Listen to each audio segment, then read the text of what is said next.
Please excuse me for being so comfortable in my bed. I'm still recovering. I did an ACL and meniscus surgery 6 days ago. I'm on bed rest, so hopefully the next episode, if not the one after, I'll finally be sitting down and looking a lot more professional. So I'm very sorry about that, but I'm literally sitting with my leg extended and an ice pack on my knee right now, and that's why I look like I am being lazy and in bed. So I'm sorry about that. Hello, everyone, and welcome to the Touchliner podcast, episode 1, with me, Joshua Naya, and my co-host. زين احمد فاق محمد صالح كاشف الغطاء. No, you could just call me H Money. Um, don't call me H Money. You could just call me Hussein. Anyways, so today we have decided to finally kickstart a podcast that we've been talking about doing for a very long time. And honestly, what better time to start it than one of the most interesting and fired up seasons that we've had in a very long time. So I'm very excited to get this going, especially with someone. Okay, here's the thing. Yeah, I have certain friends that have pretty decent ball knowledge, but I just can't have football conversations with them. But I think Josh, you know who exactly what I'm talking about. But Josh is someone that I feel we can converse about football and we can agree on pretty much anything that we say because we both have common sense and a broad knowledge of football. So I'm very excited to do this, and I think it's going to be like a whole lot of fun. I'm hoping for some arguments though, so let's see how this goes. Yeah, no, that's true. We got good ball knowledge between us. So, yeah, let's kick it off. So, obviously, I'm a United fan. Uh, been since day one. Saints, AC Milan fan, two of the biggest, most respected clubs in football. So we're gonna touch on the Premier League, gonna touch on the Serie A, Champions League. If there's anything happening in any of the other big leagues, go on that, and just general football Mm-hmm. topics, obviously. And we will go through the segments as they come along later. But yeah, without further ado, let's get into the first topic, which I believe will be Premier League teams. So let's start with Liverpool. Mm-hmm. Start with Liverpool. Liverpool, Let's obviously. talk about no. You know what? Liverpool's a little juicy. Let's leave Liverpool, and we'll come back to it. Okay, okay, okay, Okay. okay, okay. How about we kick off with the biggest of bangers, which is Erling Haaland. Oof. I don't know if you remember, you and I had a conversation, um, and I kind of said, and I'm kicking myself for saying this because I feel like the biggest idiot in the world, but I said that Darwin Núñez is gonna have like the craziest kickoff seasons that we've ever seen, and Haaland is gonna have like a season or two of adjustment before he actually, settles into the Premier League. And boy, was I wrong. Like if he ended the season right now, he still has like a very, very respectable amount of goals for his first season in the Premier League. And we're what, 6 games in? That's ridiculous. I mean, six I'm games, 10 taking it goals. back. 6 games, 10 goals, and I mean 1 assist. But that is ridiculous. Almost 2 goals a game on average is actually crazy. What do you think of the people saying that like he's just scoring tap-ins? Well, he's not. You need to watch his goals. Like he's shown Like his. I've heard the argument that De Bruyne. So like a couple of his goals have been like De Bruyne crossing it across the box right to his foot, and then he basically just has to tap it into an open goal. And a lot of the like arguments are saying that the goal was created by De Bruyne's sublime cross rather than Haaland's ability as a striker. Well, of course, some of that's going to happen. Like genuinely, you can put any striker in that City team. They're probably going to get double digits. But Haaland has made some goals by himself. All right, against Mm-hmm. I mean, I can't even remember when he scored a hat trick to come back. Right, his third goal, he shrugged off the defender. He shrugged off two defenders. He made some space and he slotted it away. To do that, I mean, it's on the Mm-hmm. break. Everything's moving so quickly. The pass was good, but it's up to him to score. Like if you've got Nunes in that position, he's probably not going to score. And I'm not calling He's Nunes. probably tying it. I'm not saying Nunes is a bad player. I think it's too early. But I think 100 million, what he's Mm-hmm. done so far, what he's shown, he doesn't look up to the level as Haaland. But yeah, I mean, Haaland is killing it, and he's probably going to keep killing it unless he gets injured, which could happen. I don't know. I like the thing that took me by surprise more than anything is just the fact that, you know, sometimes like people come in, like when Werner came into the Premier League, he came in like a superstar. He came into the Premier League, and the first thing he said is, I was so intimidated by the physicality of the defenders here. Even defenders that you wouldn't class as like world class defenders had just been overpowering me. Whereas Holland had really just come in there and took the whole league by storm and just like, I don't care who you are not over me, you're not out strengthening me, you're not tackling me. Like, he's not taking it from anyone, and it's very beautiful to see. I think Holland and De Bruyne are going to become one of the best duos in history. I know it's early to say, but yeah, that's a hot take. There you go. In history. Yeah, you know what? As long as Haaland stays fit, that I probably agree with that. But that's the thing. His injury record at Dortmund was a bit shaky. So Pep's got to manage him now. But so far, he's playing pretty much every game. He just scored two in the Champions League midweek. He's still keeping that form up. But we'll have to see. He is doing a lot better, obviously, than Nunes. So we can link that in. Mhm. Liverpool. Now we can talk about Do you that. think do you think Nunes will come back and have a good season? Obviously, I'm gonna say no. But you never, you never know. I'm gonna try so hard. When we talk about Liverpool, I have to try my best to be unbiased. He could. He very Mhm. well could. But he's just showed his immaturity so far. Getting sent off against Crystal Palace, letting Anderson. He was in Anderson's hand. Like at the end of the game, when if you shook his hand, you would have seen Nunes in the palm of his hand. It was so easy to rattle him, to get him sent off like that. Like he could have got sent off before. He like tried pushing him and swinging at him. Like you can't do that in the Premier League. You got to hold yourself. Mhm. I don't know. I think at the end of the day, he is Darwin Nunez. I do think he'll come out like and end the season with just about double digits. But for him to have like a monumental season, I think the ship might have sailed on that. I know it's only 6 games in, but he's shown his hand, and he's going to need a lot of time to get used to the Premier League. I do think he will adapt. I do think he'll be very good. But did you see? I don't know who it was. One of the Ajax board of directors was talking about the sale, and he said we got offered. We asked for 80 million for Darwin as a joke, and then we got 80 million offered, and we were like, you know what? Let's take the joke even further and ask for 100 million for Darwin.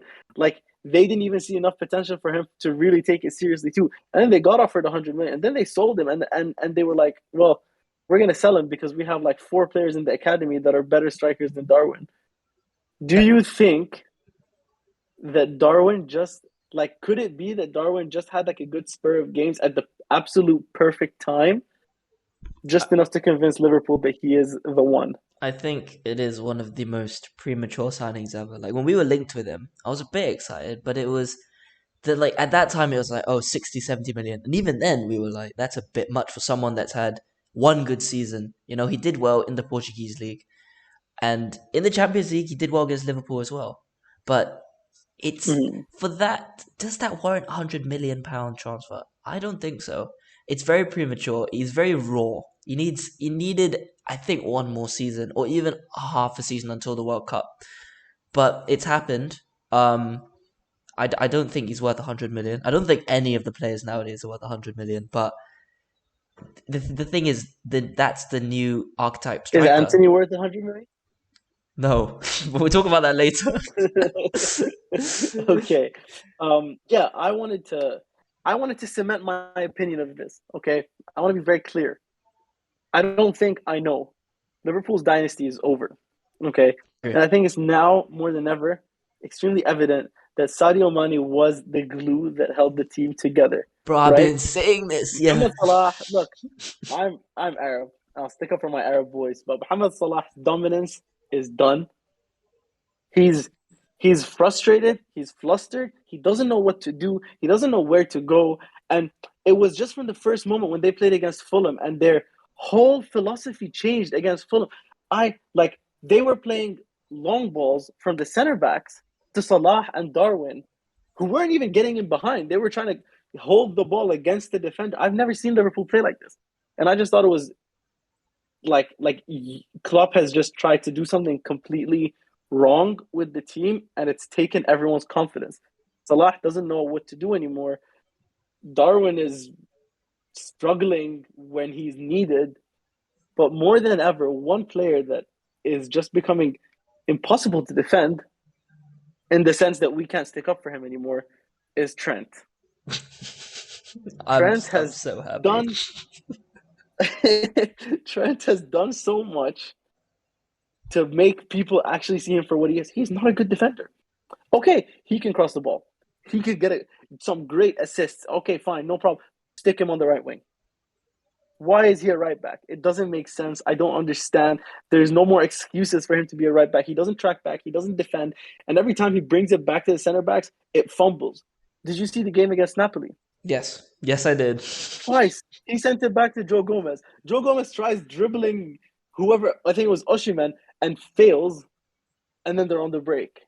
There's no defensive acumen from anyone. And I don't even know, like, what do you, okay, before I speak too much, what do you think? I agree. I agree. Liverpool have been exposed numerous times this season. All right, like you said, the Fulham game, the United game. You have to remember, before that game, we lost our first two games. Like our form wasn't great. Even in that game, we were decisive. We took our chances, but we weren't where we are right now. Like our form wasn't there. So for us to get through that Liverpool team, how easy it was to just get in behind them because they've always played this high line. So now you're getting caught out regularly. That Napoli game, oh my goodness. Like you said, two times. That second goal Napoli scored, Trent doesn't move. For about 10 seconds, you can watch the highlights. He stands on the edge of the box just watching the ball. And it gets passed to the edge, and Gisa makes a run inside, and he gets the ball back, and Trent still watch. That's his man, by the way. He's just watching the ball. He's the right back. He's being exposed. If Van Dijk is being exposed, which I'm not saying he's one of the best ever, like all you Liverpool fans do. He's very good. For him to, if he's getting exposed, everyone around him's getting exposed times 10. Gomez looks horrible. He looks like a championship centre back. Trent has never been a defender. He's showed it in patches, but now is a sustained period where you can see More, that. What do you think? I don't know. I like you said, I agree with everything, but there's one name that we haven't mentioned in the back four that I think, we give him some credit. Maybe we cut him some slack because he's not as bad as the rest of them. Robertson, I still back as a top level left back. I don't think he will. He's not even close to the level of Cancelo or even Theo Hernandez. To be completely honest, Theo Hernandez, I think, runs circles um around Robertson. But I back him as the most solid in the back four right now because you can't even say anything about Van Dijk being that good anymore. Like this season, only this season, he's given away two penalties for the first time in God knows how long. Right? Yeah. He's been dribbled by Mitrovic of all people to break his undribblable streak. He gets dribbled by Mitrovic. And now where's Matip, by the way? Is he injured? No, he played. I think he played against Napoli, but he didn't start. I don't know. Something needs to change. Something needs to change. And if it doesn't change right now, dare I say, is it time for Klopp to leave? Oh, you know what? I think so because what I think, right? You can't have the same team for 5, 6 years. You can't. You cannot. Every successful long-term manager, even Guardiola, right?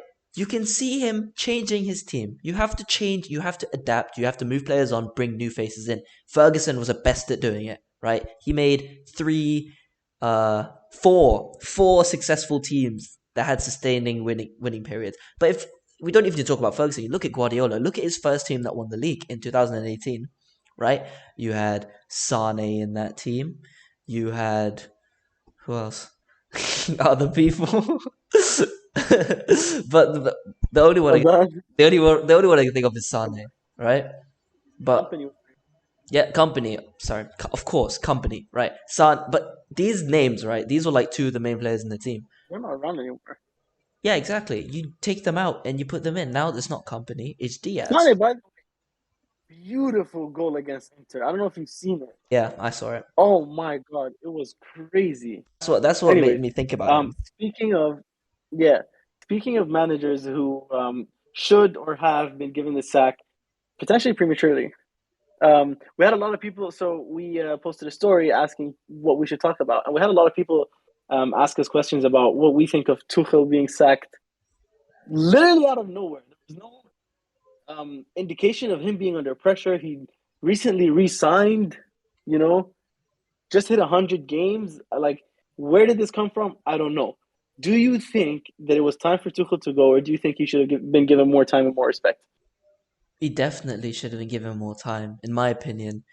That Chelsea performance that we saw against Zagreb, or even the past couple of weeks, was a product of the players. It's not a product of the coach. You can see Ziyech, right? Ziyech, I've been hearing a lot of Chelsea fans calling him a disgrace, the most embarrassing person to put on a Chelsea shirt. But again, at the end of the day, it's the new owner who I think is a complete moron, right? I think he doesn't know anything about football. Rumors coming out that in his first not interview, his first meeting with Tuchel, he put on the board what formation he wants them to play: 4-4-3, right? 4-4-3. Actually, like from reliable sources, okay. I think he's gonna screw Chelsea up, right? He's gonna completely ruin them. He tried signing Ronaldo. Respect to Ronaldo, one of the goats. But if you're building a team, oh, he's the goat. Sorry, the goat. He is It, the GOAT. he's the goat. If you're Don't trying, disrespect my dad, bro. if you're trying to build a successful team, you can't lead it. Have Ronaldo to lead the line. You know, it's just moves like that. And he signed Aubameyang. Why? I don't know. I guess you need a goal scorer, but he's 33. I think he's an idiot, and he's gonna make a lot of dumb decisions in the next few years. What do you think? I don't know. Like, I completely agree. I just think he's come in and basically said, I'm gonna pump in hundreds of millions of pounds, and because I'm doing this, I expect results now. You know, and he's signed Sterling for 50 odd million. He's signed Aubameyang for Cucurella for 50 odd million. Why? Why, when you have Chilwell, who's literally so solid, would you spend 50 million pounds on another left back? It just baffles me. Anyway, moving on from that, you have made, and you signed Koulibaly as well. You've made so many huge changes to your lineup. Every team in the history of teams that have made changes this monumental has needed time to adjust, to develop, to get better. You don't wait 6 games and give the sack to the manager that had won you a Champions League, given you a runner-up to God knows how many trophies. And by the way, he had a 60% win record. Sir Alex Ferguson had a 60-something% win record. Pioli, who is praised by God knows how many people, has a 60-something% win record. You literally cannot get better than a 60% win record. And yet, somehow, he gets sacked. It doesn't make sense. He's the guy that took them out of the doghouse and put them on top. He won them the Champions League. And then you told him he has to change his formation, he has to change his whole lineup, he has to change everything, and he doesn't even get adjustment time. That's what for me was just like how can you do that? It just doesn't make sense. That was it. It's all down to the owner. It's all down to the owner. He apparently Mm-hmm. behind the scenes things were getting toxic. I mean, if you say that with the players, I'd say yes. But between the manager and owner, I had no idea. But Tuchel apparently was still surprised to be sacked. So it couldn't have been Mm-hmm. that bad. I mean, maybe there was some tension with the owner and Tuchel because, for example, Tuchel didn't want Ronaldo and he wanted other signings, but instead, he got given this. It's pretty much all the signings this summer were board signings. Excuse me, from the looks of it. What do you think the next 2 months is going to look like for Chelsea? Well, now Potter's in, obviously, Graham Potter. What a manager, can I just say? Well, honestly, that is the best managerial appointment they could probably make right now. But the issue with him, you have to give him time. You have to be patient with him. If you give him his time, he Mm-hmm. will make one of the strongest, if not the strongest team in England. I rate him that highly. What he did at Brighton with those players. If you look at those players, right, individually, take them out, Yeah, look at them.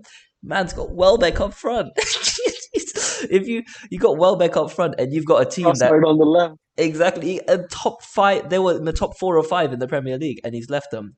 which is a shame because I generally thought Brighton could have been the dark horses if he stayed. But what he did with that team, those players are so well coached. If he brings that to Chelsea with world class players, he's going to be up there.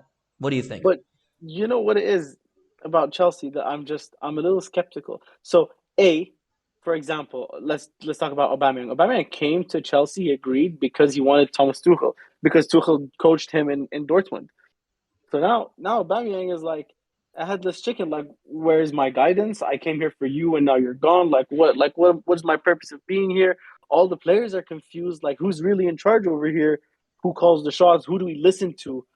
And now Graham Potter's coming in, and while he's a fantastic coach for countless years, not countless, but many years, Chelsea have been a defensive counter-attacking team.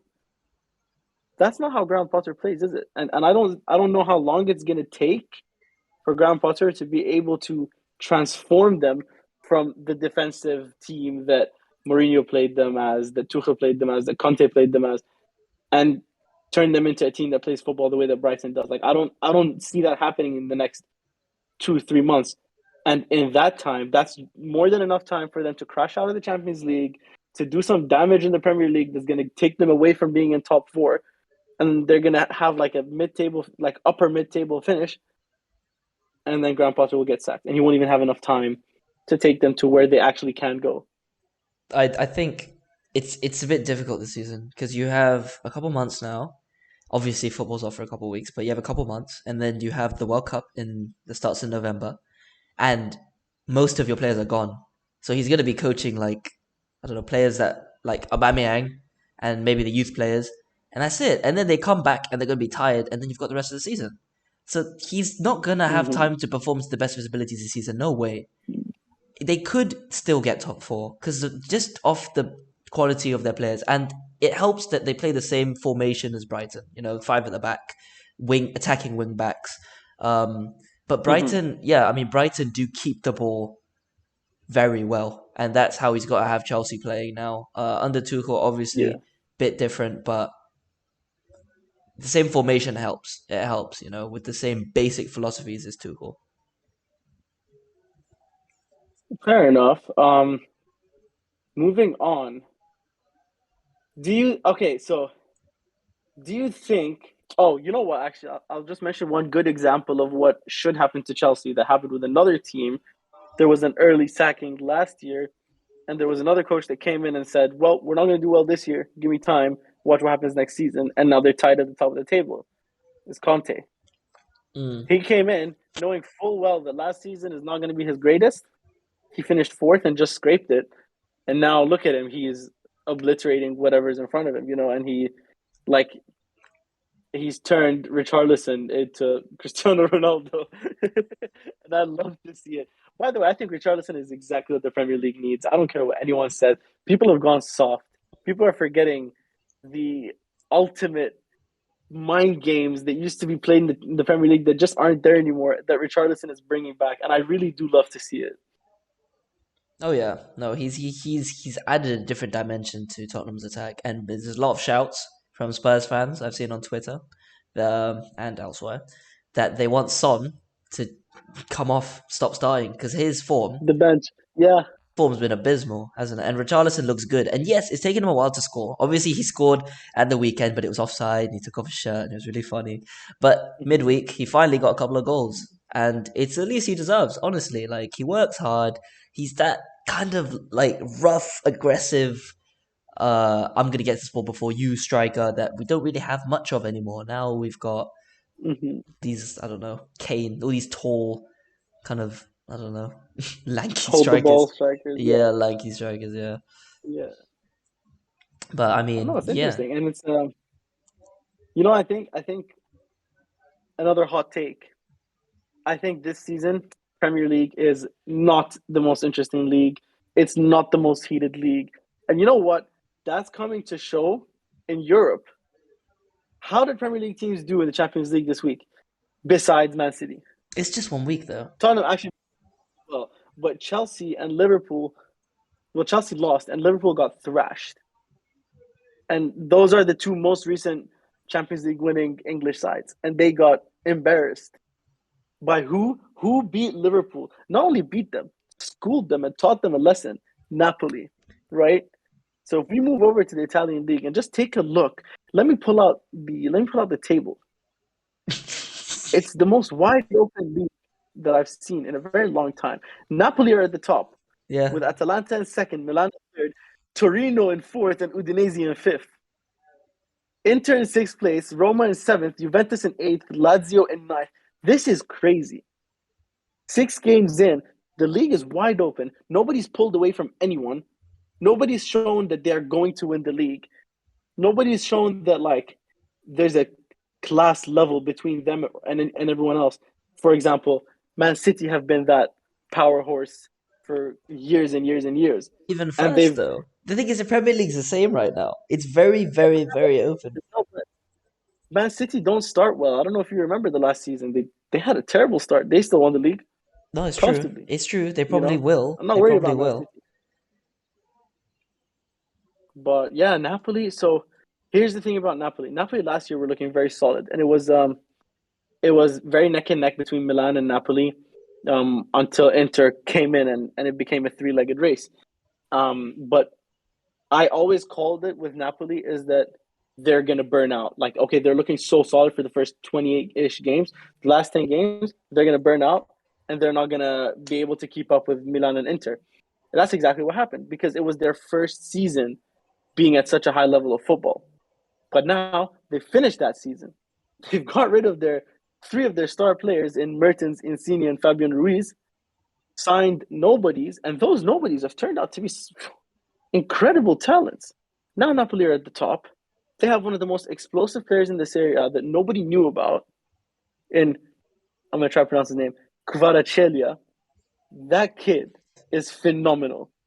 That kid plays. You can like every time, every step he takes, you can feel the passion towards the game in every step, in every run, in every pass, in every shot. He embodies the game of football and the way it should be played. He's a fast winger. He's explosive. He's powerful. He's everything.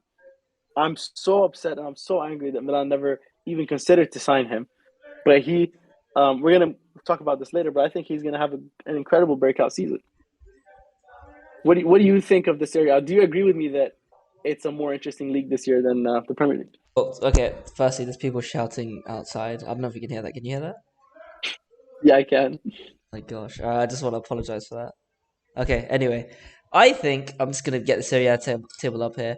It's similar to the Premier League right now but the thing is, in the Premier League, we all know City are gonna go win the league, right? I don't even. I'm not gonna acknowledge any other possible income. They're gonna win the league, so that's the only thing Serie A has over it. Like the points difference is the same, but it's that the title race is open. I don't know who's gonna win it. I've always liked Milan because of the history and the kind of players that he used to have, with the likes of Maldini, Shevchenko, what's his face? Dida. I like Dida. Ronaldinho, I like Gattuso, Dida. I Dida, know, yeah. Ronaldinho, yeah, but like the mid 2000 sides, the one that made the 2005 Champions League and 2007 Champions League final, and you won the 2007 one. That team, Kaka, how could I forget? What a player, but I hope you guys win it, but you never know. Like you've just said, the that guy for Napoli, Kvaratskhelia. yeah, that one. He's announced himself. He's announced himself because before I saw a tweet right before the Liverpool Napoli game. I'll try to find it. Maybe I'll edit it in here. Who knows? And it was this guy going, "Damn! All the casuals are about to find out about Kvaratskhelia tonight." And I was like, "Who is this? I don't even know." And I mean, 90 minutes later, that's all I saw on my timeline. I had to go. Wow. That's all I Wow. saw. The Serie A fans know. People that watch the Serie A knew, like I was saying. But we all have seen him school Liverpool's defense. So it's these kind of players, there are always these kind of gems in Serie A. But the question is, when is he going to go to Real Madrid? Liverpool might end up just snatching him up too. You never know. I don't know, man. I think you know what's crazy? He got signed for 10 million. Yeah, yeah. He's already second place on the goal scoring list with 4 goals under Arnautovic, surprisingly enough. Um, and he's already bagged an assist in his first game in the Champions League. He, a beautiful moment was watching Simeone cry after scoring his first goal, just coming off the bench. It was actually such a beautiful moment because Kvaratskhelia assisted him. He passed it across the box, and Simeone put it in, and he just looked at the crowd and just burst into tears. He was crying his eyes out. It was so nice to see. I didn't know that he was Simeone's son. I thought they just had the same last name. I had to tell you that. Yeah. No, that was a good moment. Oh, sorry for the singing again. I Hmm. might shut the window. Okay, well, close the window. Anyway, yeah. So speaking about Anyways, Serie A and all, Milan's chances to win the league. Give it to me. we'll find out in the next couple of weeks are going to be very defining. There's a few very important things that we need to find out about. So one of which being Charles de Ketelaere. So he's the kid that we signed from Club Brugge for a fee close to our record. We signed him for 38 million, I believe. And he's a wonder kid, supposedly like what the next De Bruyne and all of that. I hate when people say someone is the next whatever because that kind of jinxes them and kills all their chances of becoming the next whoever. But he's shown signs of like great flair and beautiful passing and like playing the trequartista, the number 10 role, exactly the way it should be played for Milan. And I love that. But he hasn't come into his own in the way that we need him to at the stage that we're in right now. So we have to kind of like the defining moment for us is, are we going to advance with Napoli, or are we going to stay dropping out on points like Inter? I think at this point, it's safe to say Inter are not going to finish in the top two. I'm sorry, but they're not. Mm. After Conte left, so Conte left Inter last 2 years ago, and last year was their first season away from him, and the effects of Conte were just slowly dying out, but they were still just enough there to make Inzaghi look like he's actually a decent manager. This year, their oomph is gone. I'm not scared to play against Inter like I was a year ago, and I just don't see Inter as a team that's going to come out and win the league. And that it goes to show when they played against Bayern Munich with no personality. Okay, they had a couple of good chances, but Bayern were all over them. They were taking shot after shot after shot. And if it wasn't for Onana, that game could have finished 6-0. You know, um, I think Inter are gonna have to go through another rebuilding phase, or they're just gonna have to be okay with finishing fourth for a couple of years. And now we have to decide: are we gonna level up in the way that we expected to with the signings that we made, or are we gonna take if we take another month or 2 months to adjust and get in our groove, then Napoli are gonna be pulling away. You know, we can't afford that. They've shown consistency. They've shown that they're serious contenders, and if we don't show them that we're right up there with them, our chances can die really quick. Yeah, I think you could retain the Serie A title. I think Liao is honestly up there with one of the most effective attackers in the world right now. I think he's getting there. Ticatelare, obviously, like you said, you have to be patient. From what I've seen from him, silky smooth, man. Silky, silky smooth. I love watching him play. Mm-hmm. But obviously, you have Giroud up front. But I think if you had that young striker, obviously, Origi's gonna start playing in 2.5 hours. Origi's gonna be making his first start.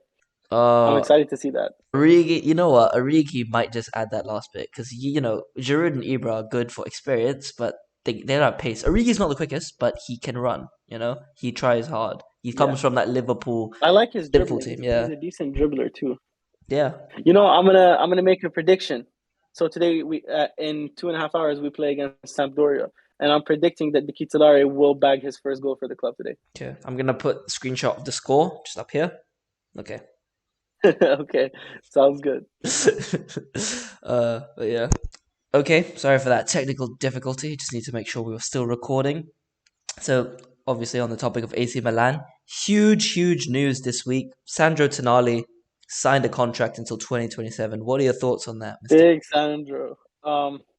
Could not be happier. Sandro Tonali is going to be our biggest player. He has grown exponentially, and I could not be prouder to have someone play our main six, such as Tonali. He's oh man, like when like I said with Kvaratskhelia. Like he plays with that passion and the love.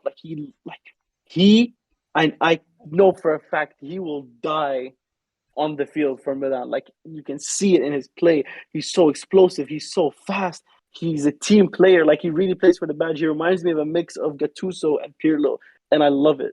And I just, I like.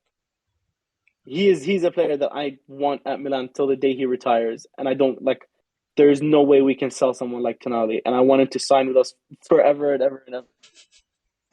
That's the thing. That's one thing I gather from watching like Milan Champions League matches and the occasional Serie A match I watch is like, yeah, you want someone to die on the pitch. That's all you want from your players. But then to also have the technical ability to pull off the things that he pulls off. That's huge. That contract extension is huge for AC Milan and the future, Yep, honestly. absolutely, Massive. Something to build on. absolutely. Huge thing to build on. But yeah, I mean, I love it, and he loves the club, and that's just it's so amazing because like we don't have to convince him to resign. Like he has to, he convinces us to sign him, which is so nice. Like he really does care about the club, and he wants to stay. And it's not no, many people like that left in today's football. it's true. It's true. That's all you want. That's good for your club. Hmm. But back to the Premier League and, Absolutely. and, and my club, right? Manchester United. Manchester United. The greatest club in What England. did you pay for Casemiro, by the way? I don't want to talk about it. 70. Just remind me because I forgot the figure. 70 70. million, I think. I think, So but that's with add-ons and everything. But it's still crazy. It's overpaying for sure. seven. No, but the thing is, Casemiro is someone who. How old is he right now? Because whatever he is, he can stay playing his position at his level till he's like 38. I think he's 30. You know? Yeah, he like even though he's 30, he can still be a long term investment. I do believe 70 million for Casemiro is not overpaying. I feel like it's just about right. I I feel like don't know. Madrid should not sell him for any less either. I don't know. It was the only reason they let him go is because of the relationship with him and Florentino Perez. But it was the way it happened. We were linked with De Jong obviously for like 10 years, and then and then in the end it just didn't happen. Like nothing. It was just the same day, same from Fabrizio every single day. Oh yeah, no, he doesn't want to leave Barca. Oh, he doesn't want to leave Barca. Oh no. Oh, fee's been agreed. He doesn't want to leave Barca. And then we signed Casemiro because De Jong was like 23, 24. He's like this ball playing, smooth defensive midfielder. And then we got Casemiro, he has been the best defensive midfielder in the past few years. Obviously, part of the greatest team we've ever seen in our generation, that Real Madrid team. But 70 million, I felt was a bit steep. He hasn't integrated the team just yet. Right now, McTominay's keeping him out, which is quite funny. But it just that just shows what Ten Hag is doing. I don't think that's to show Casemiro sucks or anything like that. But what Ten Hag is doing at the club since those first two losses in the league, what we've been doing has been amazing. Except for Mm-hmm. the Europa League game that just happened. That that was a disgrace. But We that don't need to talk about that one. was a disgrace. That was just the second team. There's no chances. Horrible penalty decision to Sociedad, but we should have had more quality.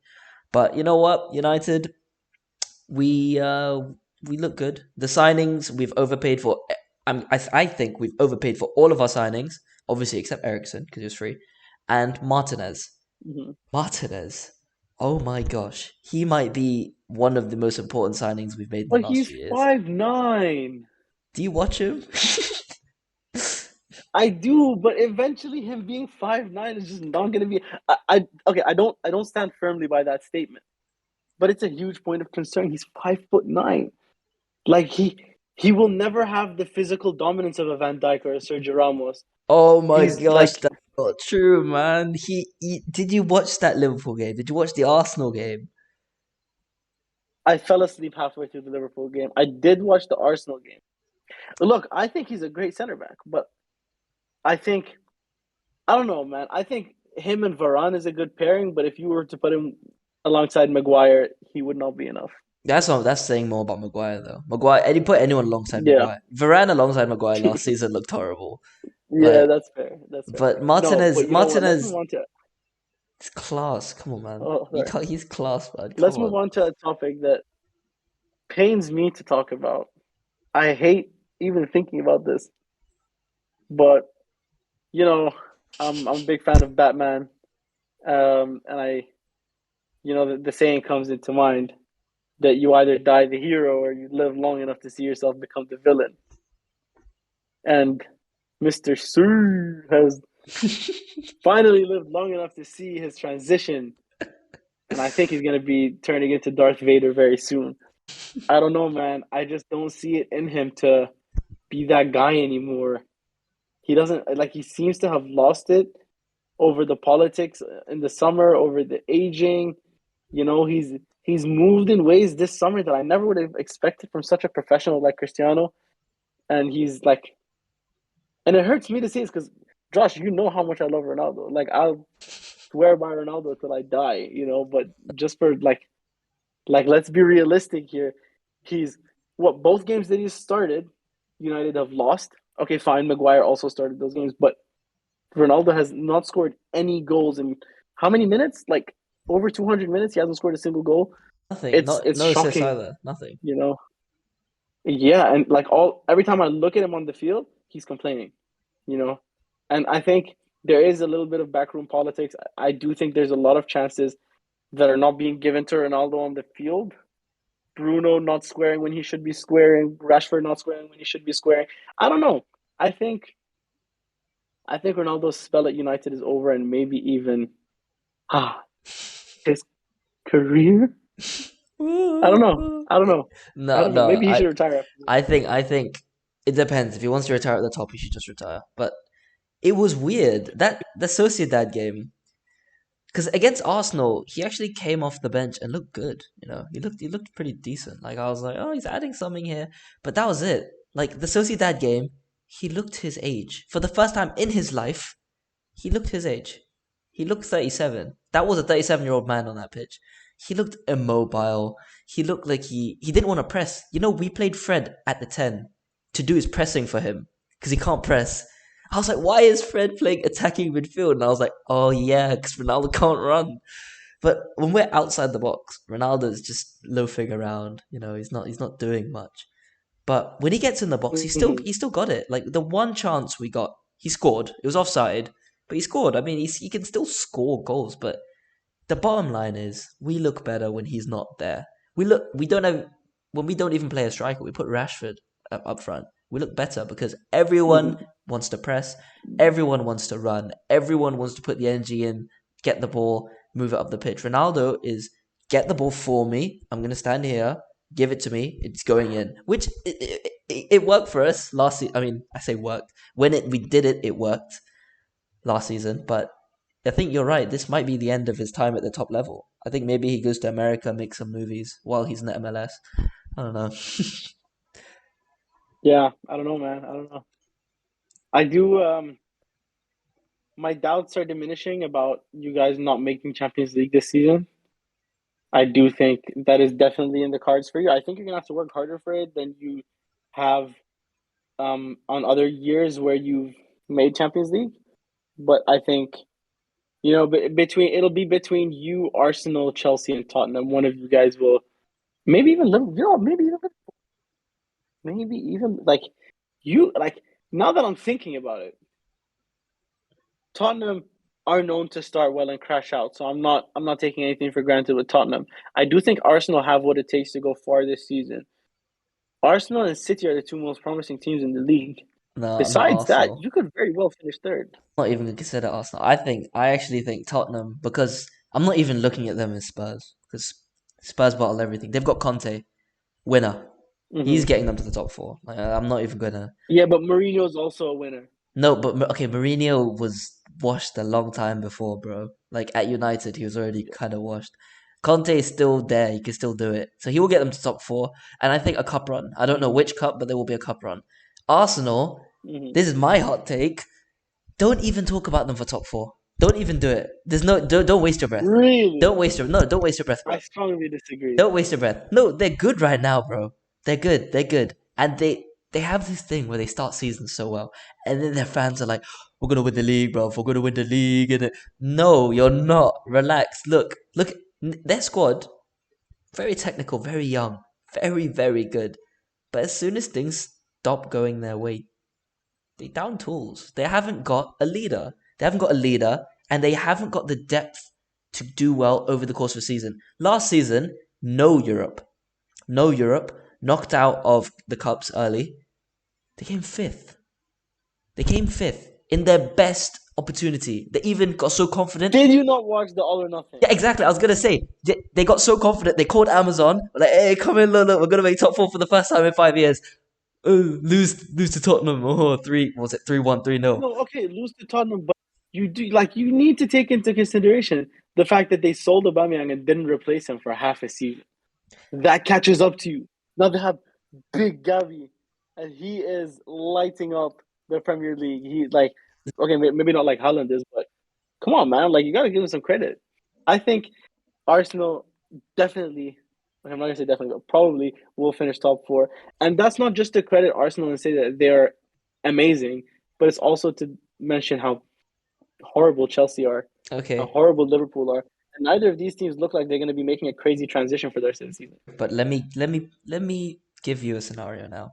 Europa League Okay. group game. Let's say I don't know. It's a group stage game. Let's say it's next month. Arsenal are playing. They're winning 1-2-0. Great. Someone steps on Gabriel Jesus' leg when he's down and he tears his ACL. Now what? Who's their backup striker? That's also true. It is true. Or It is true. Odegaard even. Like the Odegaard is key Mm-hmm. to everything they do. They lose one of them, Yeah, absolutely. it's finished. Even if they lose Saka, like Smith Rowe is.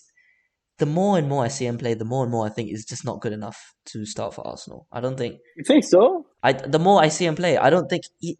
It looks like he struggles with fitness. He can't start Mm-hmm. games, and when he does, he doesn't complete the 90 minutes. And that's so worrying. As someone who's so young, you should be able to complete 90 minutes. Saka's very good, right? Saka, Odegaard, Jesus, even their midfield is good, but Partey isn't reliable. Uh, and Jesus, we have to remember at City, his injury record was not great. We all forget. So literally, one of their attackers gets injured, and it's finished. And their defense is not that good. You saw how exposed it was against us. Their high line was Mm-hmm. like in our penalty box, basically. That third goal we scored when Bruno was like at the halfway line, he looked up. He's like, "Oh my, there's no one there." He just passed it into the empty space, and Ericsson was away. Like, I don't think Arsenal have it. The coach is inexperienced, and he's not that good. Arteta is not even in the top 5 or 6 coaches in the Premier League. Crazy. He's not good, Crazy. right? Crazy. Crazy. He's not. Okay, in that case, let's hear your top four predictions from episode 1 of the Touchliner. For the Premier League. We'll look back at this. Yeah. Premier League and Serie A. Let's hear them both. Okay. Okay. City, obviously, going to win the league. Mm-hmm.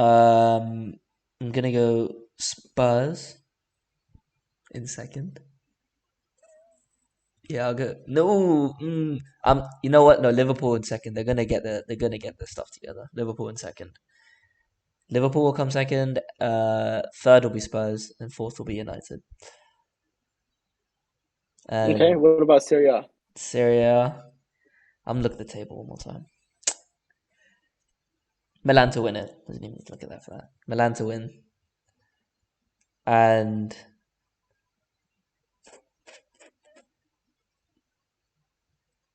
I'm looking at Roma, I don't think so. I was watching some goals that they've conceded this season, and they don't look like they can sustain a tight, like anything for top four, really. I think it will be Milan, Atalanta, Napoli, because I don't know if Napoli can sustain this for a whole season. Last season, they won the Conference League, and I don't know. You don't really need to take that as seriously. The Champions League, they are probably going to progress, and I think that will affect them in the long term. So the They weren't Milan. in the Conference League last season. Last season, Roma won the Conference League. They weren't No, in no, no, Europa, not weren't win they? it. They were in it. Uh-huh. Yeah, they didn't win it. And I'll put Inter at fourth. I think they still have the player. They still got Lukaku. They've still got the players that can make a difference. Not as good as they were, like you said, but they have enough quality. I think more than any of the other teams in the league than to come for. Ooh, yeah, I'm gonna say Inter. Juventus are in transition. Mm-hmm. Okay. Interesting. Okay, let me give you my tops. So I do think City will be winning the league. I'm gonna go for a wild one here. Um, I think Tottenham will finish. You know what? You might have won me over. I think Tottenham might finish second, I was feeling that as with well. United in third and Arsenal in fourth. I think Liverpool are gonna miss out. I don't know about that, you know. Fair enough though. I think Liverpool are gonna miss out. No man, And in terms of the Arsenal are Serie A, crumbling. I Arsenal are feel like crumbling. we'll see. We'll see about that. I think Milan, yes, will win the league. Um, Followed very closely by Napoli. Um, Juventus in Inter third and Yeah. Juventus fourth. Juventus in fourth? Okay. That's my prediction. No, you know, I don't Yeah, yeah, know. yeah. And Roma in fifth. That's I my saw some prediction. post about the Juventus team, and someone said that they just took random reserves for their game because I couldn't recognize some of the names on that list. No, man, Juventus are looking really strong. Like they've got Vlahovic, who, by the way, no one is talking about, but he's insane. True. Vlahovic, Vlahovic. Milik, who's been looking good. Quadrado is still up there. Co- By the way, I didn't even realize they signed Kostic until like 2 weeks ago. Di Maria, like I they do rate the have a thing solid. is And that by the way, that is one thing they have depth actually. Can I change my? when Chiesa comes back, I hope you know he's going to be That is the insane. thing. That's the thing. He's not there. If he was there, I would have put them in the top four. Right. I rate Chiesa. I think he's Mhm. probably the biggest talent in Italy, like Italian players. But he's not there. He's injured. So Yeah, I don't know. We'll see. And finally, to end off, this is let's call it the hot takes portion we've also got of the questions after this. episode. So it's the second last. We got questions, which we'll do Oh, we quick. do have okay. The We'll make it second like last. quick fire Sorry, later. But yeah. Okay. cool. Yeah, hot takes. Who do you think we'll go? We'll stick with Serie A and the Premier League. We'll go one by one. Who do you think is going to have a breakout season and just take the Premier League or the Serie A by storm and look amazing? Haaland doesn't count because he's already proven that he's the best striker in the world. I don't care what anyone says about Mbappe. He's not up there on the level of Haaland. Oh yeah. Well, I'm gonna go for the cop out in this area and go for the guy with the really long name. I need to learn to say his name, but Kvaratskhelia. yeah, gotta tell you, Yeah, him. It's probably gonna okay. be him for me. I don't think if Liao does well this season, it's a breakout season because everyone knows he's good. It's not because he broke out last season. He won Like, the award of Player of the Season. So so you can't say that he's already good. Yeah, I'm not gonna say that for him, but I think he will mm, propel Napoli to a title race at least. What do you think? yeah. Well, I don't want to say Kvaratskhelia and be you know like you as much as I love him and I do think he will break out and be insane this season. I think CDK will come out, Charles de Ketelaere, and he'll come out and That's a good he's gonna call. wow everyone in a couple of weeks. That's a good call. That's a really. He's Belgian, isn't he? Maybe a little biased. He is Belgian. Yeah, next De Bruyne. You heard it here first. That's what I'm saying. Next, bro. But here's the thing. He like he's clearly, absolutely, definitely looking at the upcoming World Cup, and he wants to play. Oh So he yeah, knows how important it is to come out and show out and be the best so he can get a spot for the World Cup. I think he can. I think he can. That Belgium team, the Mhm. golden era's over, so he's got a chance to get in. He's definitely one of the best Belgian midfielders Yeah. right now. I mean, he gets in over Tielemans, for example, who would usually get into that squad. So yeah, See, they have different roles though. He's more of a 10, even a striker maybe. no, true. Yeah, that's true. Tielemans is an 8. No, it's true. But that's how Belgium play, isn't it? Okay. Yeah, Anyway, that's true. for Let's the look Premier at League, we didn't say the the Premier League. question. All We right. didn't say the Premier League. Oh, the Premier So League, sorry. the Premier League, the breakout player. Hmm. Who do I think will be the breakout player? I'm gonna go Martinez. I have to. I'm gonna say Martinez. Everyone is doubting his height, but he is one of the best Hmm. defenders I've seen in a long time in the United shirt. Like his technical ability, and against Southampton, we lost. We won 1-0. He won all of his aerial duels, 6 out of 6. And Yeah. Shea Adams is 6 foot, Interesting. Yeah. 6'1", I think. He's five. Fair enough. Fair enough. I'm gonna say Martinez. Who do you think? I know I've been hating on this team a lot, but I'm going to choose their left winger, Luis Diaz. He is going to have a crazy season. He is a crazy player. He has that same explosiveness that I love in a winger, and I'm very excited to see how he tries to redeem the shocking play of Liverpool for the rest of the season. I'm really excited as well for him to get 2 goals and assists this season. It's gonna be amazing. We'll see about that. I mean, I'm not so solid on my take, but that's the name I'm going with right now. Honestly, if Diaz played for any other club, I would definitely back him. But he doesn't play for Liverpool, so I don't like him. I just don't. Fair enough. Okay, so Fekram asks, "Do you think Tuchel should have been fired?" We've been over this, but we'll just reiterate: no, absolutely not. Josh, I'm gonna give you this one. Oxford Publishing, shout out Oxford Publishing, asks, "Should football matches be cancelled due to the Queen's passing?" Listen, the thing is, if I answered this yesterday, I wouldn't have much basis to go off. But cricket is going ahead, rugby is going ahead. Why is football not going ahead? And the thing is, rugby and cricket is more nationally covered, like in England. So if they are going ahead, Mm-hmm. why should the Premier League, as more of an international sport, we grew up in Dubai. People in Dubai watch it. I'm from Malaysia. They watch it there. They definitely watch it in Africa, other parts of Asia, all the Arab nations, obviously. Why? Why are you postponing it for everyone else? I mean, I get pay respect, obviously RIP respect, but if they are going ahead, football should be going ahead. But yeah, Mm-hmm. Big Shan asks, talk about Barca transfers this summer. Um, yeah, man, I think Barca are they're gonna be a dark horse in the Champions League, and they're gonna go a lot further than everyone is expecting them to. Just considering the fact you have Rafinha, Dembele, Lewandowski, Depay, and Ansu Fati, yeah, Pedri, like I can go on and on and on. De Jong, I can literally I can just keep going, right? They have assembled an incredible team, and if they can get the team to gel, well, they've already got the team to gel. They won 5-1 yesterday in the Champions League or 2 days ago. Um, like I see them making it at least to the quarters. Which like last year they came out of the group stage. I think they're going to make it out of their group. I don't think Inter have what it takes to finish in the top two of that group stage. They're going to have a really good Champions League run compared to the last one. Amar asks about Tuchel's sack, but we just spoke about that. Um, Longmore11 asks, "Will Arsenal finish in the top four?" Well, oh we already had our debate about that. no. Yes. Mush Mush, my little brother, asks us to talk about the rise of Vinicius Thing is, Jr. right? It's not even. Okay, you know It's what? not This is even. It's interesting. not even a rise anymore. He's just very good. Like I rate him so highly. Okay, so let me ask you: has he transitioned from a future star to a world class player yet?